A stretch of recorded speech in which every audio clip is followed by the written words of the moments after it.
ओम शांति। आइए अब सुनते हैं 7 अक्टूबर 2021 की साकार मुरली के मधुर महावाक्य।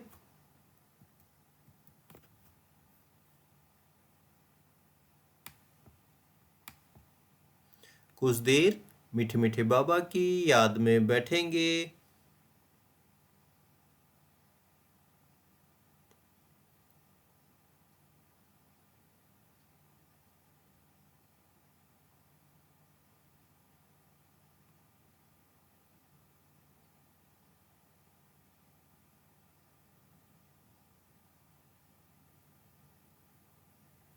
बाबा ने कहा, मीठे बच्चे, हियर नो एविल, एक बाप से ही सुनना है।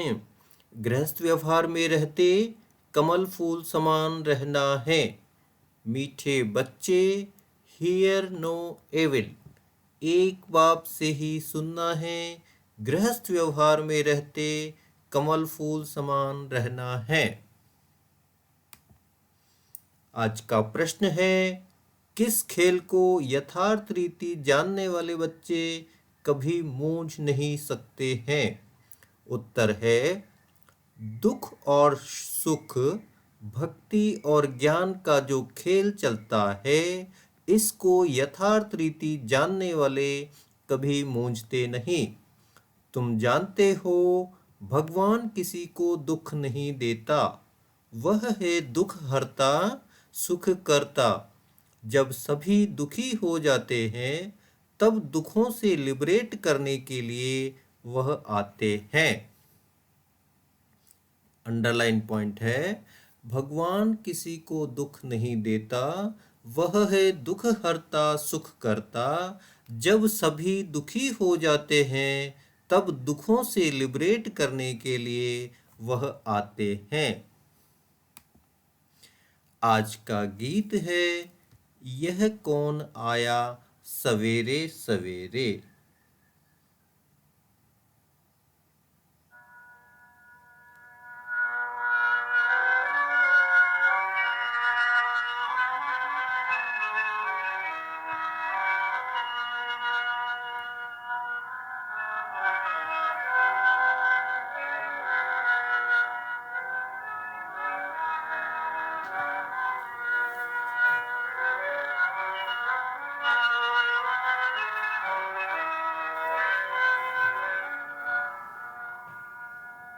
ये कौन आज आया सवेरे सवेरे।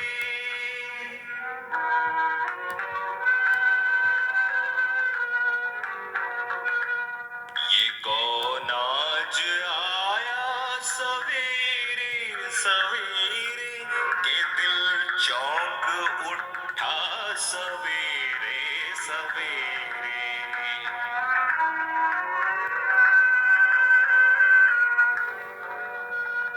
कहा रूप ने चांद है चौदहवीं का, कहा रूप ने चांद है चौदहवीं का।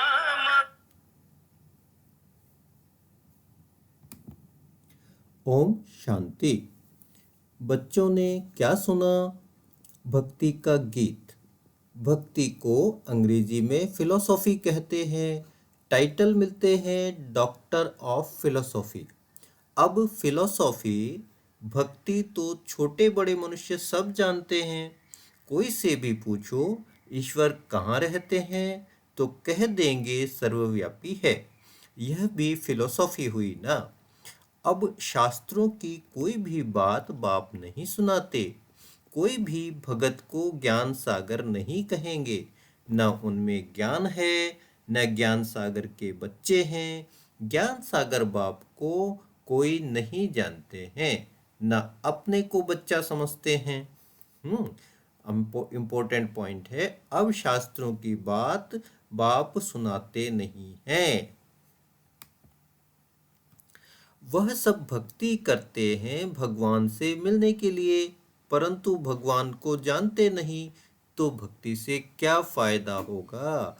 बाबा कहते, वह सब भक्ति करते हैं भगवान से मिलने के लिए, परंतु भगवान को जानते नहीं तो भक्ति से क्या फायदा होगा। बहुतों को यह टाइटल मिलता होगा डॉक्टर ऑफ फिलोसॉफी। उन्हों की बुद्धि में तो एक ही बात है कि ईश्वर सर्वव्यापी है, उसको फिलोसॉफी समझते हैं, इससे ही गिरते आए हैं। इसको कहा जाता है धर्म ग्लानि। हम कोई भी मनुष्यों से शास्त्रों का कुछ वाद विवाद नहीं कर सकते। हम कोई मनुष्य से पढ़े हुए नहीं है, और सब मनुष्य मनुष्य द्वारा ही पढ़े हुए होते हैं। वेद शास्त्र आदि सब मनुष्य से ही पढ़ते हैं, मनुष्य बनाए भी मनुष्यों ने हैं। तुमको तो यह ज्ञान सुनाने वाला है एक ही रूहानी बाप, वह एक ही बार आकर समझाते हैं। अंडरलाइन पॉइंट, तुमको तो यह ज्ञान सुनाने वाला है एक ही रूहानी बाप, वह एक ही बार आकर समझाते हैं। अब हमको कोई मनुष्य से कुछ भी सीखना नहीं है। अब हमको कोई भी मनुष्य से कुछ भी सीखना नहीं है। तुमको अब स्पिरिचुअल बाप से ही सुनना है। सुनने वाले हैं रूहानी बच्चे, आत्माएं। वह सब मनुष्य मनुष्य को सुनाते हैं। यह है रूहानी बाप का ज्ञान, वह है मनुष्यों का ज्ञान। यह बाबा भी यानी साकार ब्रह्मा भी मनुष्य है ना। बोलो, रूहानी बाप इस द्वारा सुनाते हैं और हम रूह सुनते हैं। हम रूह फिर शरीर द्वारा औरों को सुनाते हैं। यह है रूहानी ज्ञान। बाकी सब है जिस्मानी ज्ञान। भक्ति में जिस्म की पूजा करते हैं। बाप कहते हैं तुम अपने को मनुष्य या भगत न समझो, अपने को आत्मा समझ मुझ बाप को याद करो। तुम आत्माएं भाई भाई हो। इम्पोर्टेंट पॉइंट, बाप कहते हैं तुम अपने को मनुष्य या भगत न समझो, अपने को आत्मा समझ मुझ बाप को याद करो। तुम आत्माएं भाई भाई हो। गाया हुआ भी है, आत्मा परमात्मा अलग रहे सो बहुकाल। तो हमको कोई भी मनुष्य से सुनना नहीं है। कोई सवाल पूछे तो बोलो हमारा कोई शास्त्रों का ज्ञान नहीं है, हम उसको फिलोसॉफी कहते हैं, अर्थात भक्ति मार्ग का ज्ञान है। सद्गति देने का ज्ञान सिर्फ एक बाप ही देते हैं। सद्गति देने का ज्ञान सिर्फ एक बाप ही देते हैं। सर्व का सद्गति दाता एक ही गाया हुआ है। तो तुम मनुष्यों को कोई सी डिबेट नहीं करनी है। अंडरलाइन पॉइंट, तुम मनुष्यों को कोई से डिबेट नहीं करनी है। बाप कहते हैं ज्ञान की अथॉरिटी ज्ञान सागर मैं हूँ। मैं तुमको कोई शास्त्र आदि नहीं सुनाता हूँ। हमारा यह है रूहानी ज्ञान, बाकी सब है जिस्मानी ज्ञान। वह सत्संग आदि सब भक्ति मार्ग के लिए हैं। यह रूहानी बाप बैठ रूहों को समझाते हैं। इसलिए देही अभिमानी बनने में बच्चों को मेहनत लगती है। हम आत्माएं बाप से वर्षा लेती हैं। अंडरलाइन पॉइंट, देही अभिमानी बनने में बच्चों को मेहनत लगती है। हम आत्माएं बाप से वर्षा लेती हैं। हमारा यह है रूहानी ज्ञान, बाकी सब है जिस्मानी ज्ञान। और सद्गति देने का ज्ञान सिर्फ एक बाप ही देते हैं। बाप के बच्चे जरूर बाप की गद्दी के वारिस होंगे ना। लक्ष्मी नारायण भी देहधारी है, उनके बच्चे जिस्मानी बाप से वर्षा पाते हैं। यह बात ही न्यारी है। सतयुग में भी जिस्मानी बात हो जाती है, क्योंकि वहाँ लक्ष्मी नारायण भी जिस्मानी हैं और उनके बच्चे भी जिस्मानी बाप से वर्षा लेते हैं। तो वहाँ यह नहीं कहेंगे कि रूहानी बाप से वर्षा मिलता है। देह अभिमान को तोड़ना है। हम आत्मा हैं और बाप को याद करना है, यही भारत का प्राचीन योग गाया हुआ है। इम्पोर्टेंट पॉइंट यह है कि सतयुग में भी जिस्मानी बात हो जाती है और अभी देह अभिमान को तोड़ना है और ये समझना है कि हम आत्मा हैं और सुप्रीम सोल बाप को याद करना है, यही भारत का प्राचीन योग गाया हुआ है। याद अक्षर हिंदी का है। तो यह नॉलेज तुमको अभी कौन देते हैं?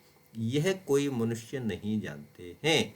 जन्म जन्मांतर मनुष्य मनुष्य से बात करते आए हैं और भगवान तो अभी बात कर रहे हैं ना मनुष्य से, पर जन्म जन्मांतर मनुष्य मनुष्य से केवल बात करते आए हैं। अभी रूहानी बाप रूहानी बच्चों से बात करते हैं, रूह सुनाते हैं, इसलिए इसको रूहानी स्पिरिचुअल नॉलेज कहा जाता है। अभी रूहानी बाप रूहानी बच्चों से बात करते हैं, रूह रूह को सुनाते हैं, इसलिए इसको रूहानी स्पिरिचुअल नॉलेज कहा जाता है। गीता को भी वह स्पिरिचुअल नॉलेज समझते हैं, परंतु उसमें नाम कृष्ण जो देहधारी है उस कृष्ण का नाम डाल दिया है। बाप कहते हैं कि कोई भी मनुष्य में यह नॉलेज हो नहीं सकती। कभी भी कोई तुमसे डिबेट करते हैं तो बोलो यह है तुम्हारा भक्ति का ज्ञान, मनुष्यों के बनाए हुए शास्त्रों का ज्ञान। सत्य ज्ञान तो एक ज्ञान सागर बाप के पास ही है। इम्पोर्टेंट पॉइंट अंडरलाइन पॉइंट है, सत्य ज्ञान तो एक ज्ञान सागर बाप के पास ही है, वही खुद नॉलेज दे रहे हैं, उन्हें सुप्रीम बाप कहते हैं।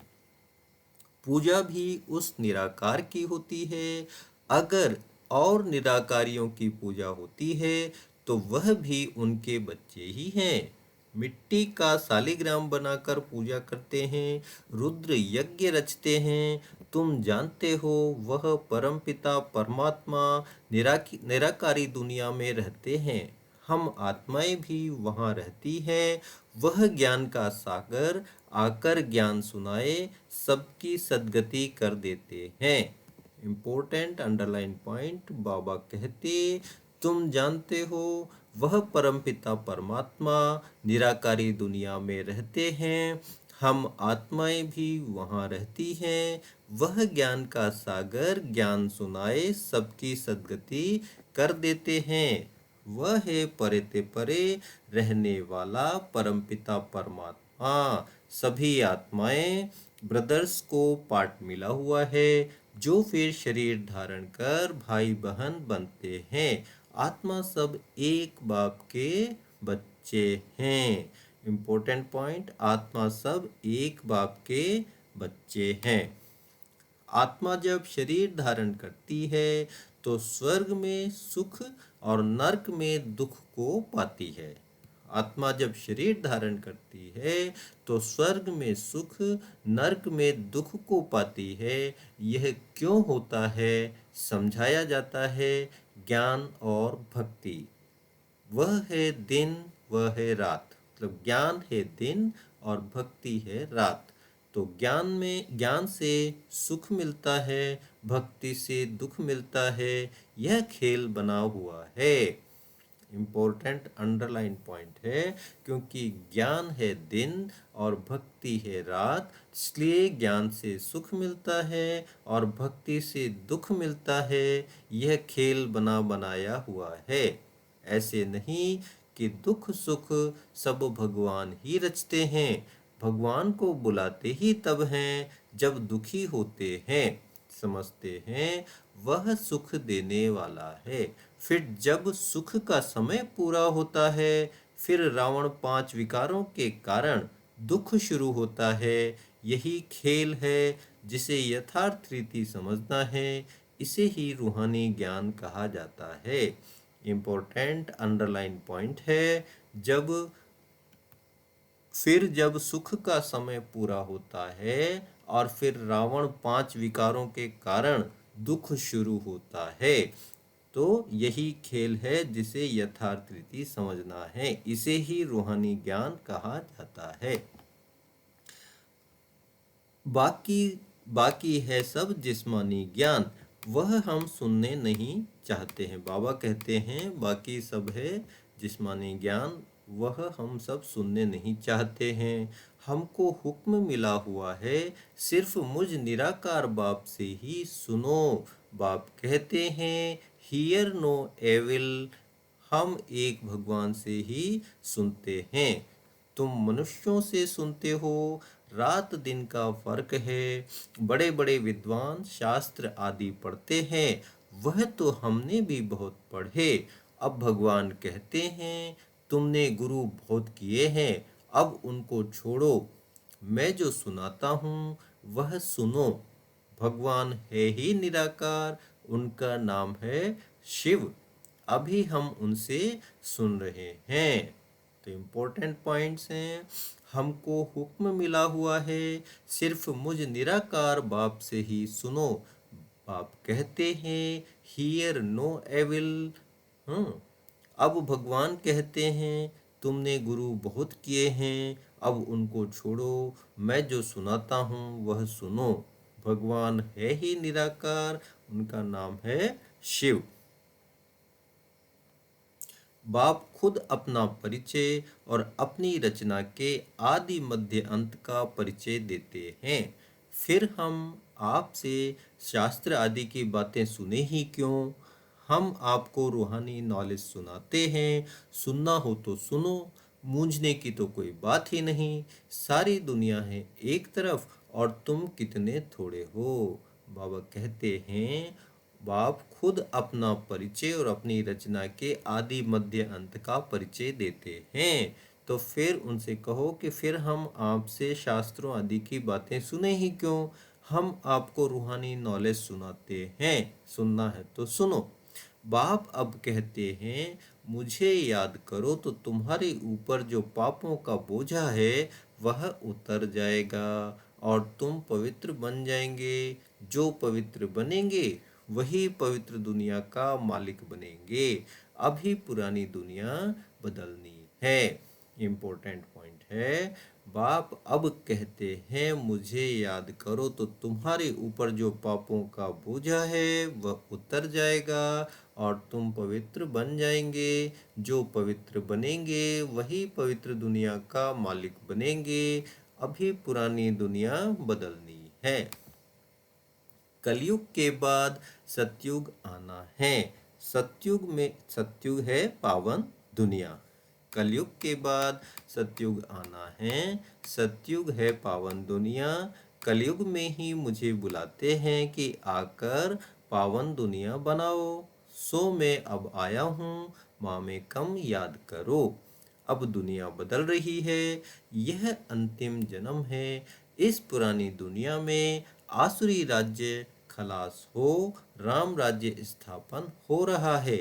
इसलिए अब इस अंतिम जन्म गृहस्थ व्यवहार में रहते कमल फूल समान पवित्र बनो। इम्पोर्टेंट पॉइंट, इस पुरानी दुनिया में आसुरी राज्य खलास हो, राम राज्य स्थापन हो रहा है। इसलिए अब अंतिम जन्म गृहस्थ व्यवहार में रहते कमल फूल समान पवित्र बनो। यह विषय सागर है ना, कमल फूल पानी के ऊपर रहता है, तो तुम अब गृहस्थ व्यवहार में रहते कमल फूल के समान पवित्र बनो। तुम बच्चे जानते हो हम राजाई स्थापन कर रहे हैं। अभी सारी दुनिया बदलनी है। वह धर्म स्थापक सिर्फ अपना अपना धर्म स्थापन करते हैं। पहले वह पावन होते हैं, फिर पतित बनते हैं। सतगुरु तो एक ही सद्गति दाता है, परमात्मा। मनुष्य गुरु करते हैं तभी हैं जब सद्गति में जाना चाहते हैं।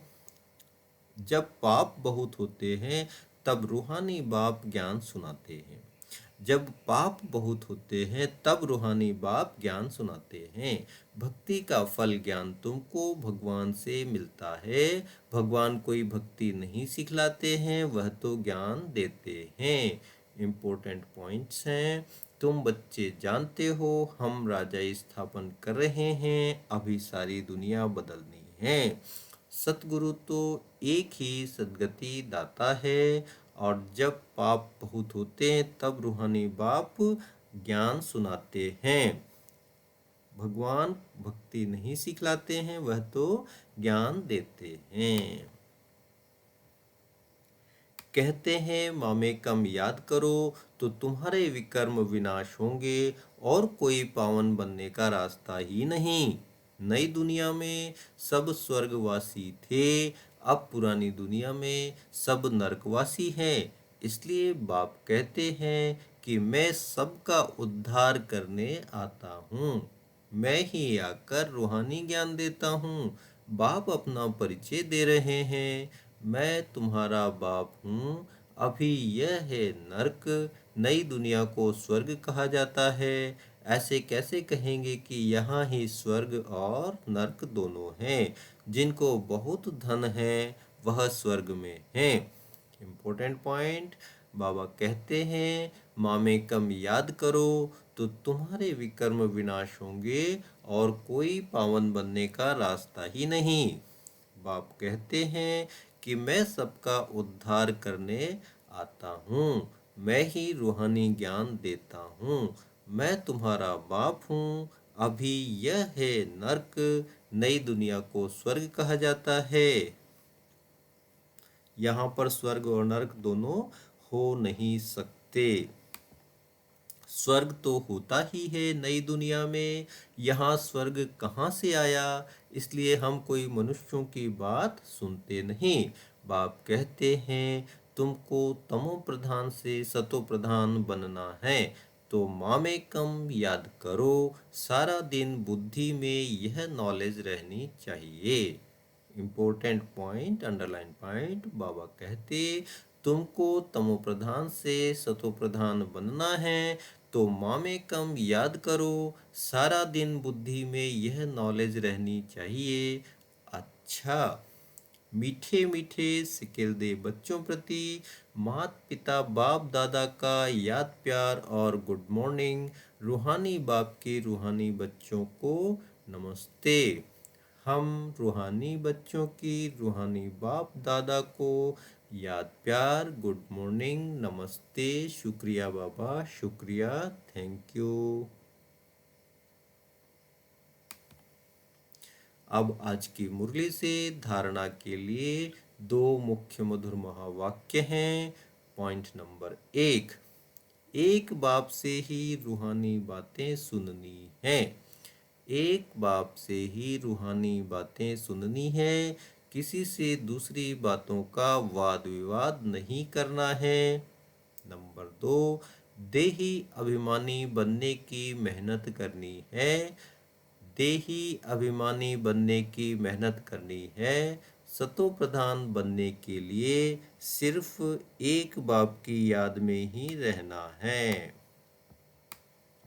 सतो प्रधान बनने के लिए एक बाप की याद में रहना है।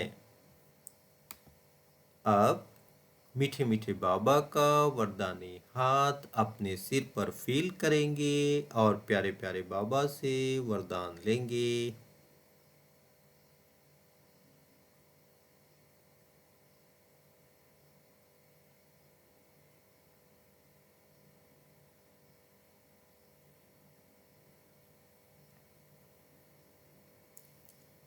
आज का वरदान है, बाप के हाथ और साथ की स्मृति से मुश्किल को सहज बनाने वाले बेफिक्र व निश्चिंत भव। बाप के हाथ और साथ की स्मृति से मुश्किल को सहज बनाने वाले बेफिक्र व निश्चिंत भव। जैसे किसी बड़े के हाथ में हाथ होता है तो स्थिति बेफिक्र व निश्चिंत रहती है। ऐसे हर कर्म में यही समझना चाहिए कि बाप दादा मेरे साथ भी है, और हमारे इस अलौकिक जीवन का हाथ उनके हाथ में है, अर्थात जीवन उनके हवाले है। तो जिम्मेवारी भी उनकी हो जाती है। सभी बोझ बाप के ऊपर रख अपने को हल्का कर दो। बोझ उतारने व मुश्किल को सहज करने का साधन ही है बाप का हाथ और साथ। आज का स्लोगन है, पुरुषार्थ में सच्चाई हो तो बाप दादा की एक्स्ट्रा मदद का अनुभव करेंगे। पुरुषार्थ में सच्चाई हो तो बाप दादा की एक्स्ट्रा मदद का अनुभव करेंगे। अब मातेश्वरी जी के अनमोल महावाक्य हैं। नंबर 1, ज्ञान, योग और देवी गुणों की धारणा जीवन का आधार है। ज्ञान, योग और देवी गुणों की धारणा जीवन का आधार है। यह तो अपने को निश्चय है कि परमपिता परमात्मा द्वारा हमें नॉलेज मिल रही है। इस नॉलेज में मुख्य 3 पॉइंट्स हैं जिसके लिए अपने को पूरा पुरुषार्थ करने का ध्यान रखना है। इसमें पहले है योग अथवा ईश्वरीय निरंतर याद। 3 पॉइंट्स में सबसे पहला पॉइंट कौन सा है? योग अथवा ईश्वरीय निरंतर याद, जिससे विकर्मों का विनाश होता है। दूसरा है ज्ञान। माना इस सारे ब्रह्मांड सृष्टि की आदि मध्य अंत कैसे होती है, उसका ज्ञान। दूसरा है ज्ञान। माना इस सारे ब्रह्मांड सृष्टि की आदि मध्य अंत कैसे होती है। यह सब नॉलेज हो तब ही इस लाइफ में प्रैक्टिकल चेंज आ सकती है और हम भविष्य प्रारब्ध अच्छी बना सकते हैं। तीसरी पॉइंट है क्वालिफिकेशन। तो हम सबको सर्वगुण संपन्न 16 कला संपूर्ण अवश्य बनना है, तब ही देवता बन सकते हैं।